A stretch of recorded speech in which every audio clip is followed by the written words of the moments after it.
ബീഹാറിൽ RSS ഇറങ്ങിയെന്ന റിപ്പോർട്ടുകൾ ഇപ്പോൾ പുറത്തു വരുന്നു. അതായത് ബീഹാറിലെ മുക്കിലും മൂലയിലും അന്തർധാരയിലും ജനങ്ങളുടെ മനസ്സിൻ്റെ അടിത്തട്ടിലും അടക്കം RSSൻ്റെ പ്രവർത്തനം ഇപ്പോൾ ശക്തമാകുന്നു. പ്രധാനമായിട്ടും ഇലക്ഷൻ അടുത്ത് നിൽക്കുന്ന ഈ സാഹചര്യത്തിൽ ബി ജെ പിയെ സഹായിക്കാനായി RSS തങ്ങളുടെ കരം നീട്ടിയിരിക്കുന്നുവെന്ന റിപ്പോർട്ടുകളാണ് ഇപ്പോൾ പുറത്തു വരുന്നത്. നമുക്കറിയാം RSS നേരത്തെ ബീഹാറിന് മുൻപ് ഇറങ്ങിയ ഒരു സംസ്ഥാനമുണ്ടായിരുന്നു. BJP തകർന്ന് തരിപ്പണമാകുമെന്ന് കണ്ട് RSS ഇറങ്ങിയ സംസ്ഥാനമാണ് ഹരിയാന. ആ ഹരിയാനയിൽ BJPയുടെ പരാജയം സുനിശ്ചിതമാണ് എന്ന് പല മാധ്യമങ്ങളും മാധ്യമപ്രവർത്തകരും വിധി എഴുതിയപ്പോൾ RSSൻ്റെ ഒരൊറ്റ പ്രയത്നം കൊണ്ടാണ് ഹരിയാന BJP പിടിച്ചതെന്ന് പിൽക്കാലത്ത് അതേ മാധ്യമപ്രവർത്തകർക്ക് ആ ഇലക്ഷൻ്റെ റിസൾട്ട് വരുന്ന ആ ഫ്ലോറിൽ നിന്ന് പറയേണ്ട ഒരു സാഹചര്യം ഉണ്ടായി. ഇപ്പോഴിതാ അതേ RSS ബീഹാറിലും ഇറങ്ങിയിരിക്കുന്നു എന്നാണ് നമുക്കറിയാൻ സാധിക്കുന്നത്.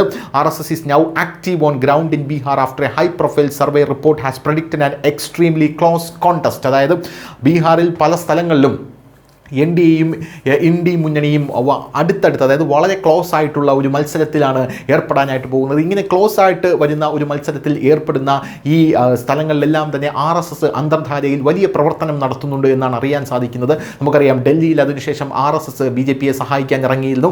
ഡൽഹിയിലടക്കം RSS വലിയ രീതിയിലുള്ള, അതായത് ചെറിയ കാര്യങ്ങളാണ് ചെയ്യുന്നത്, പക്ഷേ RSS അത് മാസ്സായിട്ടാണ് ചെയ്യുന്നത്. അതായത് വീടുകളിൽ RSSൻ്റെ നേതാക്കൾ പോകും, അവിടെയുള്ള ആൾക്കാരോട് സംസാരിക്കും, ചെറിയൊരു ചർച്ച പോലെ അവിടെ അവർ കാര്യങ്ങൾ പറഞ്ഞു മനസ്സിലാക്കാൻ നയിക്കുന്ന പല കാര്യങ്ങളും ഉണ്ടായിരുന്നു. അപ്പോൾ ഇതുപോലെ 16,000-17,000 കുടുംബങ്ങളെയാണ് ഇവർ കണ്ടിട്ടുള്ളത് എന്ന റിപ്പോർട്ടുകൾ പുറത്തു വന്നു. ഹരിയാനയിലും അത്രത്തോളമോ അതിൽ കൂടുതലോ കണക്കുകളാണ് പുറത്തു വന്നത്. അപ്പോൾ ഇതേ ടെക്നിക്കാണ് RSS ഇവിടെ ഉപയോഗിക്കാൻ പോകുന്നത് എന്ന ഭയത്തിലാണ് ഇപ്പോൾ ഇന്ത്യ മുന്നണി ഇപ്പോൾ അവിടെ ഉള്ളത്. എന്തായാലും ബീഹാറിൽ RSS ഇറങ്ങുമ്പോൾ കൂടുതൽ ശക്തമാകും മത്സരം എന്നുള്ള കാര്യത്തിലും സംശയമില്ല. ന്യൂസ് ഡെസ്ക് ന്യൂസിൻ്റെ മലയാളം.